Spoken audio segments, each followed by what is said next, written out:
Moving along, and I'm sure parents across the country will agree with me that being a parent, like me, isn't easy, and it really helps when the grandparents are around to lend a helping hand. You're not a parent. I have 2 dogs, Carrie. I have 2 beautiful little dogs, and they count, and they are a responsibility. Look, just roll the tape, yeah? Have we gone to tape? Good. Dogs don't count. As Aussie families know, with rising household costs and enormous mortgages, both mum and dad are left with little choice but to spend increasingly long hours at the office and not at home with Junior. Childcare is an option for some, but for many households, grandparents are having to step in to help ease the burden. According to Early Childhood Australia, a fifth of Aussie kids under 5 are regularly cared for by Nan and Pop. It's a wonderful way to get to know them, to watch them grow and develop and enjoy them as little individual people, as they all are. And it's a money saver.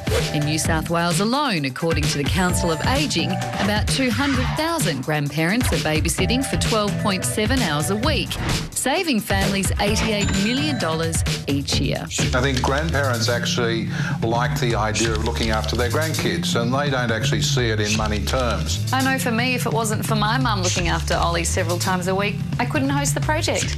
Thanks, Mum. So is Nana Daycare the answer to all of our problems? Or does it carry with it challenges of its own? Pinky McKay is a parenting expert and grandmother of 3. Pinky, as a grandmother, have you become a part-time babysitter? Yes, I mind 2 grandchildren one day a week. I have a sleepover at their house and mind them the following day, and I've had all 3 of them at one stage. I had a baby and a 2-year-old and a 3-year-old. It's sad these days that one parent can't just stay home and look after the kids, Pinky, that in most families, you know, both parents need to work. Yeah, in a lot of families, both parents do need to work. But it's sort of counterproductive, isn't it, when you have to spend all your money on childcare? Absolutely. Do you find that it's changed your relationship with your kids at all? I know my mum, now that she's looking after my son more, she says she no longer gets to be grandma that just spoils him, you know. Now she has to make sure he eats his greens and put him in the naughty corner when he's been naughty. Yeah, you do have to be a bit the vegetables and boundaries as well as the ice cream and fun, don't you, when you do that? But I think it's about respecting the parents and what their routines are and what they would like to do, and respecting their values around kids. So, you know, that's part of being a grandparent too, and you still do get to spoil them. Should us parents be paying our grandparents to go there and look after our children? Is that a question that comes up?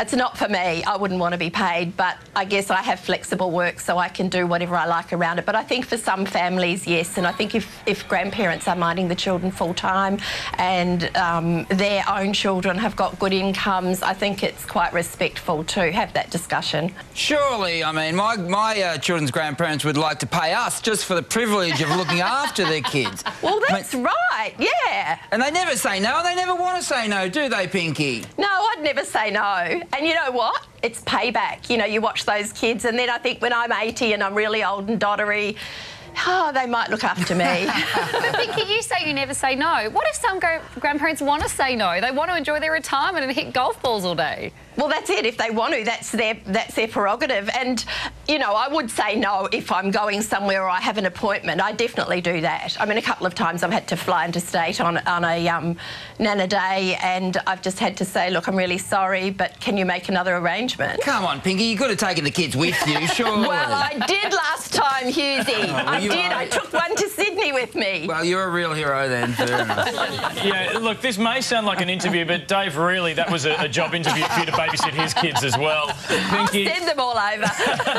Pinky, great to chat. Thank you. Well, it's been happening forever, grandparents looking after their kids. My grandmother looked after me for a year when I was 4. Yep. That all came to an end when I got run over by a car a block away from her house one day. And Mum had to take me back, yes. Oh, your grandma would have been so devastated under her She care. can't stop the kid from getting away and getting run over. She wasn't the one who ran you over, though, was she? No, it was a doctor. Did she throw a ball on the road? Did she do that?